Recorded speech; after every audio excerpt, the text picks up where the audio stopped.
Welcome everyone to Lawputra YouTube channel. So in this video we will going to cover some important sections of IPC, that is Indian Penal Code. And these sections are 410, 411, 412 and 413 and 14. That is 410 to 414 we will going to cover in this video. And these all sections comes under chapter 17 of IPC. Basically chapter 17 contains section 378 to 462, which are known as offenses against property. But in this video we are covering few sections of IPC, that is 410 to 414, which are known as receiving stolen property.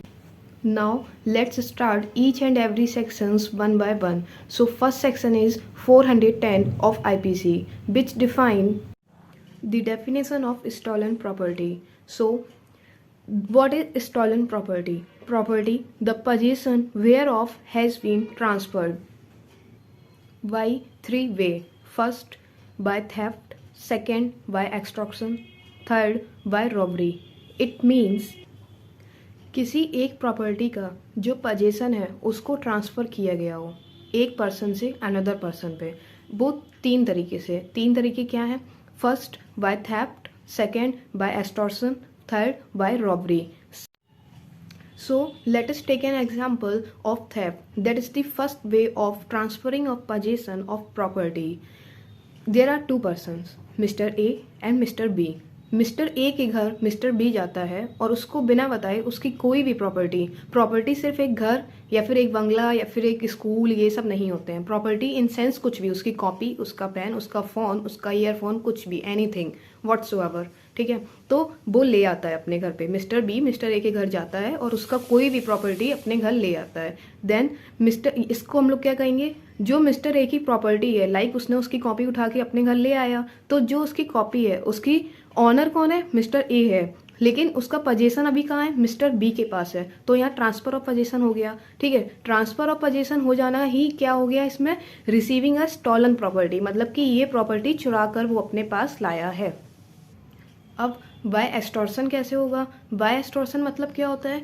Mister A and mister B A के यहाँ जाता है और उधर पे चोरी ना करके उसको धमकाता है, फोर्सफुली उससे कहता है कि ये अपनी प्रॉपर्टी हमको दे दो, और ज़बरदस्ती उसकी प्रॉपर्टी अपने पास ले आता है. तो ये second way of stolen of property हो गया. अब थर्ड वे क्या है?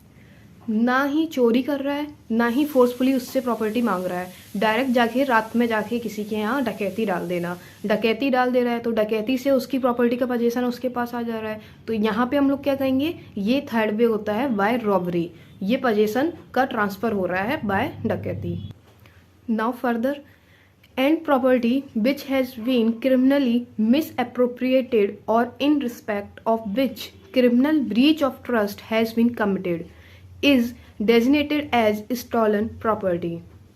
ये जो ऊपर तीन हम लोग ने बे पढ़े हैं वो तो एक हो गई पोजेशन का ट्रांसफ़र करना. प्रॉपर्टी को या तो चोरी कर लो या फिर फोर्सफुली ले लो या फिर डकैती डाल दो. लेकिन ये जो फर्दर सेक्शन डिफाइन करता है वो ये बोल रहा है कि अगर यहाँ पर क्रिमिनल ब्रीच ऑफ ट्रस्ट हो रहा है या फिर क्रिमिनली मिस अप्रोप्रिएटेड हो रहा है तो वो एक इंसान उसको वो लायबल होगा पनिशमेंट के लिए. और इस पूरी डेफिनेशन को हम लोग क्या कहेंगे? ये होती है एक definition stolen of property.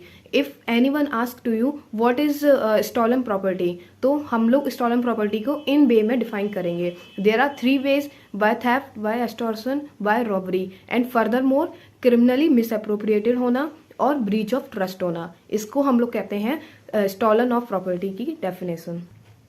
And this section give us second condition. What is this? Whether the transfer has been made or the misappropriation or breach of trust has been committed within or without India. मतलब India क्या? अगर कोई भी stolen of property हो रहा है within our country, without of our country. ठीक है, अपनी कंट्री के अंदर या फिर अपनी कंट्री के बाहर अगर कोई भी स्टॉलन प्रॉपर्टी हो रहा है तो यहाँ पर एक कंडीशन आएगी.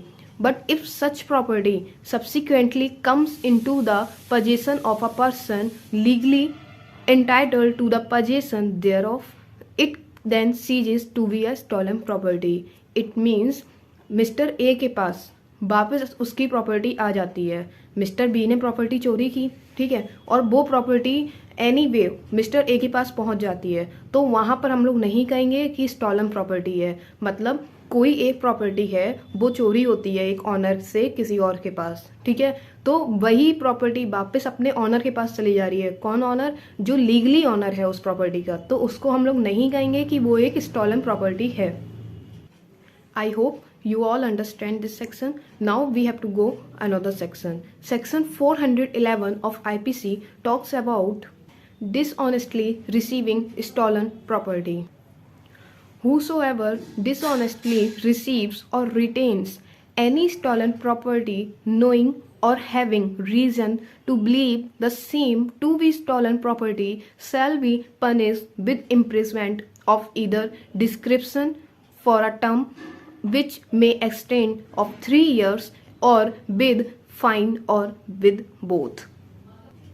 As we all know, dishonest word defines whoever dishonestly receives or retain any stolen property, the possession whereof he knows or has reason to believe to have been transferred by the commission of dacoity, or dishonestly receives from a person whom he knows or has reason to believe to belong or to have belonged to a gang of dacoity, property which he knows or has reason to believe to have been stolen, shall be punished with imprisonment for life or with rigorous imprisonment for a term which may extend to 10 years and shall also be liable to fine. It means एक डकैती का group है। As we all know डकैती कब होती है? जब 5 member हो या 5 से ज्यादा हो, ठीक है। अगर इनसे कम होते हैं तो क्या होगा? रॉबरी, ठीक। तो A B C D E ये 5 मेंबर हैं, तो एक साइड क्या है? एफ के पास ये सभी लोग आते हैं, या फिर इनमें से कोई एक मेंबर आता है, ठीक है। जैसे ए आता है एफ के पास, एक अपनी जो प्रॉपर्टी चुरा कर लाया है ए, वो एफ को देने आता है और कहता है ये प्रॉपर्टी रख लो, मैं बाद में ले जाऊंगा, ठीक है। तो एफ यहाँ पर जानता है कि जो ए मेंबर है वो एक डकैती ग्रुप का मेंबर है, और वो ये भी जानता है कि जो वो प्रॉपर्टी दे रहा है वो एक स्टॉलन प्रॉपर्टी है। फिर भी वो क्या करता है? Receive and retain, as we discuss in section 411 of IPC, ठीक है। अगर आप जानते हैं कि ये प्रॉपर्टी स्टॉलन प्रॉपर्टी है तब भी आप उसको एक्सेप्ट कर रहे हैं, तो आप एक लायबल होते हैं इस सेक्शन के अकॉर्डिंग, सेक्शन 412 एंड 411 के अकॉर्डिंग, ठीक है। तो इसमें क्या है? एफ है, वो जानता है कि ए मेंबर जो है वो एक डकैती की टीम का है, और ये जो प्रॉपर्टी हमारे पास रखवा रहा है ये प्रॉपर्टी भी स्टॉलन प्रॉपर्टी है, तो एफ तब भी वो काम करता है, ठीक है, तब भी उसकी प्रॉपर्टी रख लेता है। तो यहाँ पर एफ लायबल होता है। क्या लायबल होता है? एफ। सो इस सेक्शन में फिर क्या होगा? एफ लायबल होगा पनिशमेंट के, ठीक है। एफ लायबल होगा, और पनिशमेंट क्या है? 10 साल की सजा, या फिर उससे ज्यादा एक्सटेंड हो सकती है, या फिर फाइन लगेगा, या फिर बोथ, ठीक है। तो एक चीज हमेशा याद रखना, इस सेक्शन में हम लोग डकैट्स की बात नहीं कर रहे हैं। जो यहाँ 5 मेंबर हैं A B C D E, इन सब की बात नहीं कर रहे हैं। इनको हम पनिशमेंट इस सेक्शन के अंडर नहीं दे रहे हैं, उनका सेक्शन एक अलग स्पेसिफिक है, ठीक है। यहाँ पर हम लोग एक पर्सन की बात कर रहे हैं जो कि एफ है, ठीक है। एफ इनके ग्रुप से नहीं है, डकैती इन्होंने की, इनके ग्रुप से तो वो नहीं है, ये डकैत नहीं है, तो उसके बारे में हम लोग ने बात की। जो यहाँ पे अनदर पर्सन है, ठीक है, इसको हम लोग एक तरीके से ये भी कह सकते हैं कि it refers to person other than the actual dacoits. It provides the same punishment to a receiver of a property obtained in dacoity as to dacoits themselves. ठीक है, तो इसका मतलब क्या हुआ? यहाँ dacoity के जो members हैं, dacoits हैं, उनके लिए punishment नहीं है इस सेक्शन में। इस सेक्शन में punishment है उसके लिए जिसने dishonestly property को retain की। Now further, section 413 of IPC defines that habitually dealing in stolen property. It means whoever habitually receives or deals in property which he knows or has reason to believe to be stolen property shall be punished with imprisonment of life or with imprisonment of either description for a term which may extend to 10 years and shall also be liable to fine. It means that habitually dealing, it means क्या? habitually dealing क्या है? एक दुकानदार है, ठीक है, सुनार है कोई, वो एक सुनार वो जानता है, मतलब वो एक हैबिचुअल हो चुका है, उसको पता होता है कि उसकी दुकान पे जो आ रहे हैं व्यक्ति, कुछ व्यक्ति ABCDEF ले लो, वो व्यक्ति आ रहे हैं तो वो हमेशा जो प्रॉपर्टी उसके घर पे मतलब उसकी दुकान पर जो रख जाते हैं वो एक स्टॉलन प्रॉपर्टी है, तब भी वो लगातार रखता जाता है। और यहाँ पर वो दुकानदार जानता है, पहले भी जानता था, बाद में भी जानता है कि जो प्रॉपर्टी उसके पास आ रही है वो एक स्टॉलन प्रॉपर्टी है, तब भी वो उस प्रॉपर्टी रख रहा है और डकैती या फिर जो भी कोई है उनकी हेल्प कर रहा है। तो सेक्शन 413 ऑफ IPC के तहत उसको एक पनिशमेंट मिलेगी, या तो वो पनिशमेंट लाइफ इम्प्रिजमेंट की हो सकती है, या फिर एक्सटेंड 10 ईयर्स की हो सकती है, या और फाइन तो ऑल्सो है। ठीक है। Now there is one case, that is State versus Baman Ghia 2007 CR LJ 3614 Raj. It stated that habitually dealing means there is evidence on record that there are other instances other than the present instance of the accused found to be indulging in the act, and he is facing trial.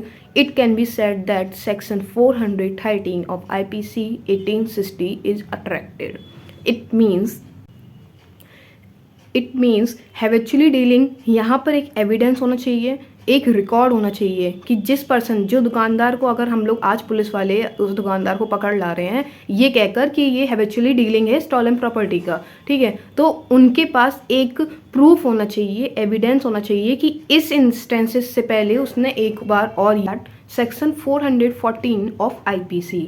It means it defines that assisting in concealment of stolen property, which means whoever voluntarily assists in concealing or disposing of or making away with property which he knows or has reason to believe to be stolen property shall be punished with imprisonment of either description for a term which may extend of 3 years or with fine or with both.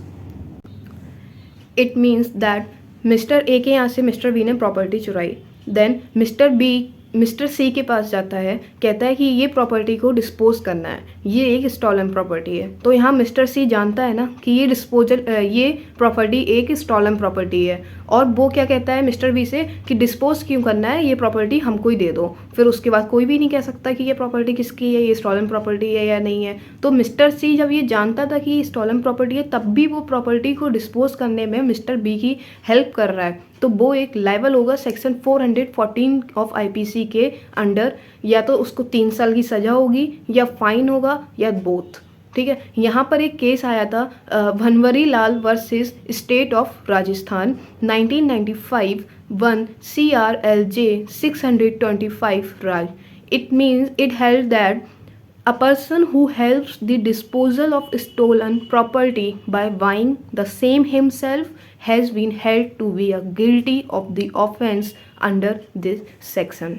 It means एक person जो help कर रहा है property, stolen property को dispose करने से, किस तरीके से, वो मिस्टर सी उस प्रॉपर्टी को खुद ही खरीद ले रहा है। ठीक है, खुद खरीद ले रहा है तो एक तरीके से डिस्पोज हो गया किस चीज़ का, स्टॉलन प्रॉपर्टी का। ठीक है, जब एक ऑनरशिप किसी के पास आ जाएगी तो वो तो डिस्पोज हो ही गया स्टॉलन प्रॉपर्टी का।